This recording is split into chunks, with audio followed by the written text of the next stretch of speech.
What if I told you that beneath one of the most expensive cities on Earth, engineers may already be building the answer to its greatest threat? Not a wall, not a dam, not some massive structure you can photograph in the harbor.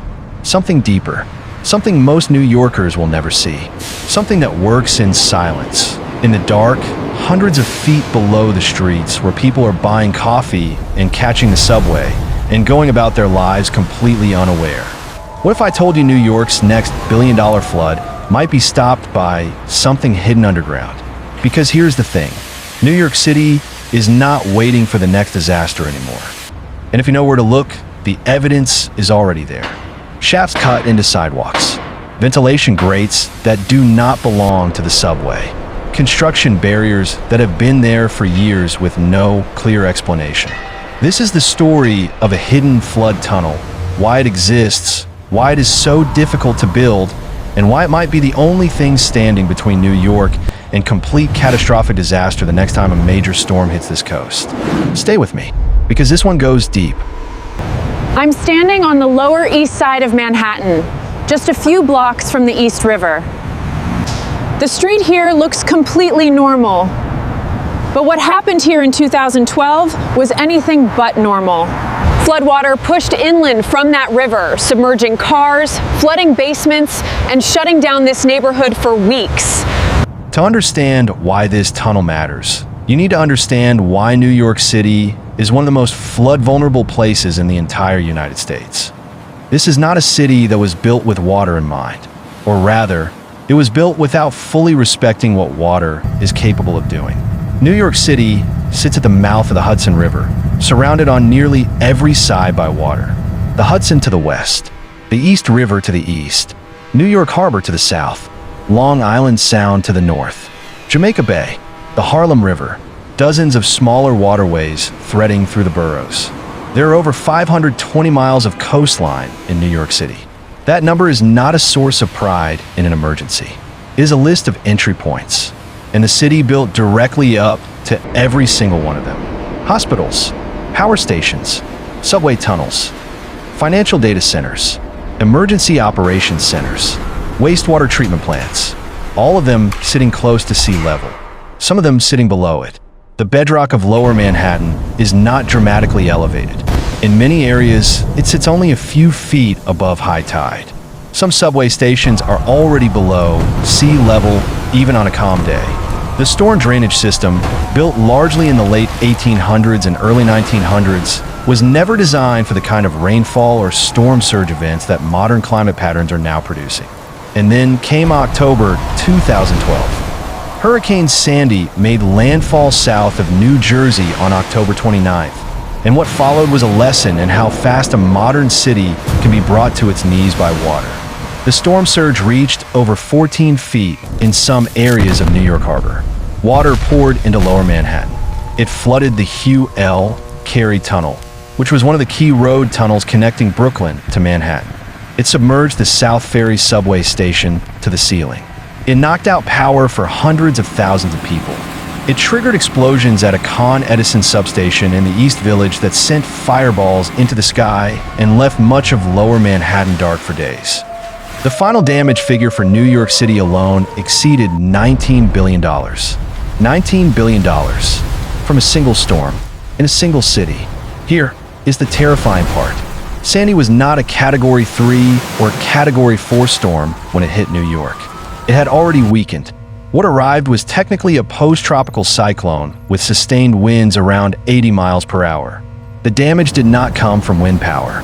It came from water, from surge, from the ocean simply deciding to move inland and not ask permission. Meteorologists and climate scientists have been saying the same thing ever since. Sandy was not the worst-case scenario. Sandy was a warning, a preview. The actual worst-case scenario involves a more powerful storm arriving at high tide from a slightly different angle, and when researchers model that event, the damage numbers are not $19 billion. They are far higher, and New York City has to decide what to do about that. Behind me is one of the construction access points being used as part of the city's ongoing flood mitigation work.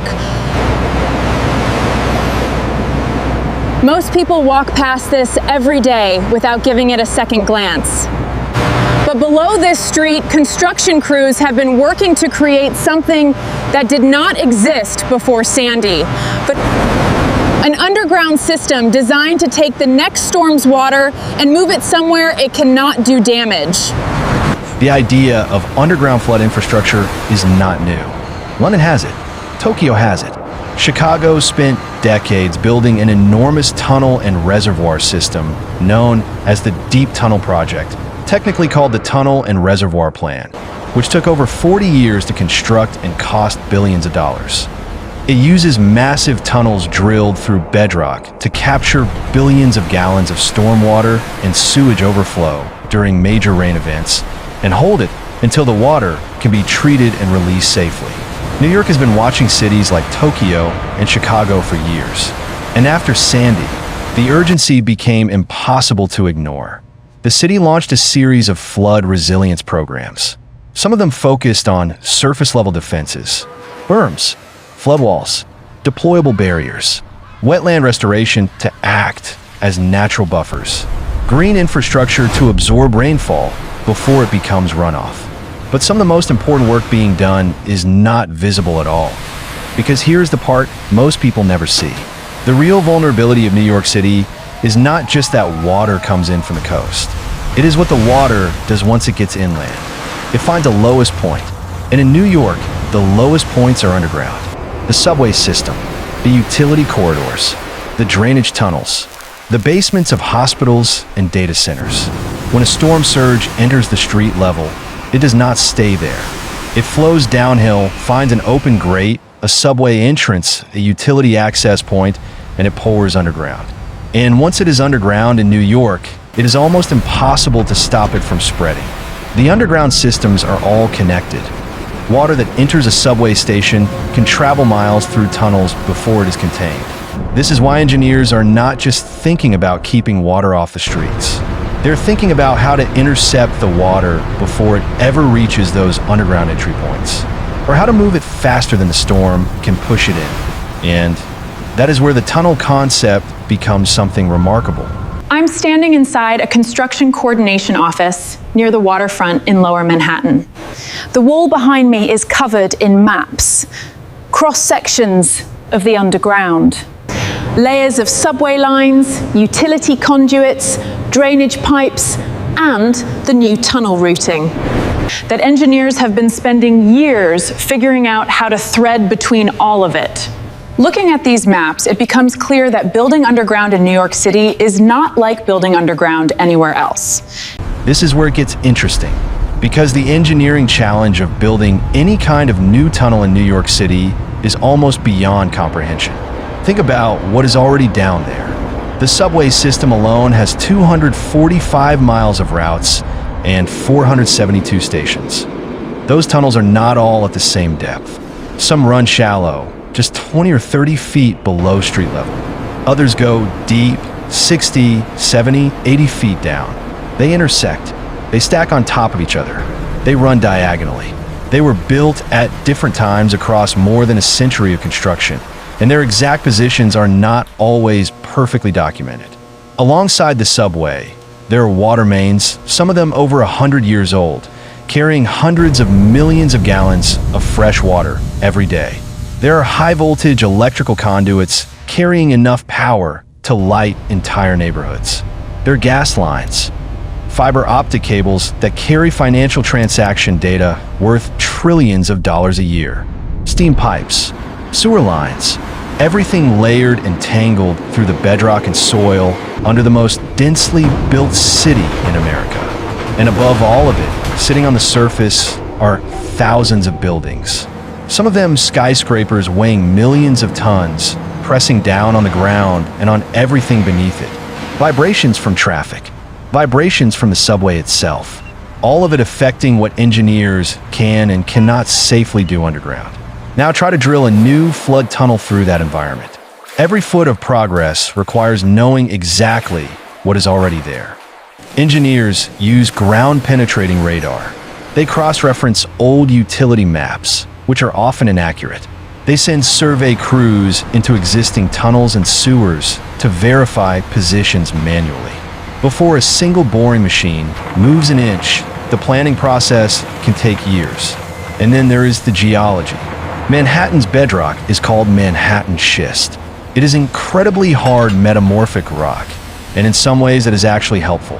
Hard rock holds a tunnel shape well, but drilling through it requires enormous energy, specialized equipment, and constant maintenance of the cutting tools. The machines that bore through this kind of material wear down faster than in softer ground. And when a tunnel boring machine needs maintenance or repair, the work stops entirely. The crews cannot simply pause and come back next week.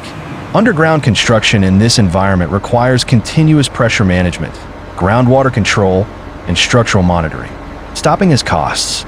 Starting again has costs. And the window for construction is always squeezed between the needs of the living city above. From the surface, you would never know there is a massive flood defense infrastructure project being built beneath this part of Manhattan. The street looks like any other construction zone. Orange barriers, a few pieces of equipment, some workers in hard hats. But the shaft behind those barriers goes down over 60 feet. And at the bottom of that shaft, crews are working around the clock in shifts, boring through bedrock, building something that this city desperately needs before the next major storm arrives. Here is what the construction process actually looks like when you pull back the barriers and look down. The work begins with a shaft. Engineers identify a surface location where they can break through.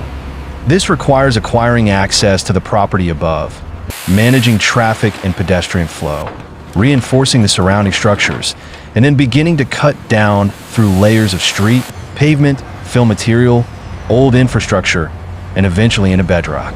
Once the shaft is established, it becomes the entry point for everything. Workers go down, equipment goes down, excavated material comes up, concrete components go down, and eventually, tunnel boring machines are lowered in pieces and assembled underground before they begin to move horizontally through the rock. A tunnel boring machine is one of the most complex pieces of construction equipment ever created. It is essentially a moving factory. At the front is a rotating cutter head lined with tungsten carbide disc cutters that grind into the rock face as the machine pushes forward. Behind the cutter head is a series of compartments, hydraulic systems that push the machine forward using pressure against the completed tunnel wall behind it. Conveyors that move the excavated rock, called muck, back through the machine and eventually up to the surface. Ring building systems that install curved concrete segments to form the tunnel lining as the machine moves forward. The crew inside a tunnel boring machine operates in noise, heat, humidity, and complete artificial light. The rock around them is under enormous pressure. The groundwater in Manhattan's subsurface is constantly trying to find a way in. Every shift is a controlled management of forces that, if mishandled, can result in collapses, floods, or both. They were not just digging a tunnel. They were building an escape route for floodwater. Above them, New York kept moving. Taxis, food deliveries, tourists, financial transactions, emergency calls, the entire machinery of a city that never stops. And below all of it, engineers were fighting the next disaster before it arrived. Once the tunnel bore is complete, the real installation begins. The raw tunnel gets its final concrete lining. Pump rooms are carved out at key intervals. These are not small rooms. Some pump chambers and infrastructure projects of this scale are large enough to house multiple industrial pumps, each capable of moving hundreds of thousands of gallons of water per hour. The pumps are connected to control systems. Sensors placed throughout the tunnel and its surface intake points feed real-time data on water levels, flow rates, and pressure into a central operations center. The entire system is designed to be activated quickly, not after the storm has already caused damage. Before it does, floodgates are installed at the points where the tunnel connects to surface drainage. These gates are engineered to operate in either direction. Under normal conditions, they allow the natural flow of stormwater through the existing drainage system. When storm surge conditions are detected, the gates can close to prevent surge water from pushing backward through the drains and into the streets. And at the same time, the pumping system activates to move accumulated water through the tunnel to safe discharge points away from the most vulnerable neighborhoods. Emergency backup power systems are installed and tested, because the one thing you cannot afford in a major flood event is a pump system that loses power when the storm knocks out the grid. The backup generators are designed to run for extended periods and to start automatically within seconds of detecting a power failure. Every component is pressure tested. Every seal is checked. Every connection is verified, because once this system goes live and a major storm arrives, there is no stopping to fix something that was not right from the beginning.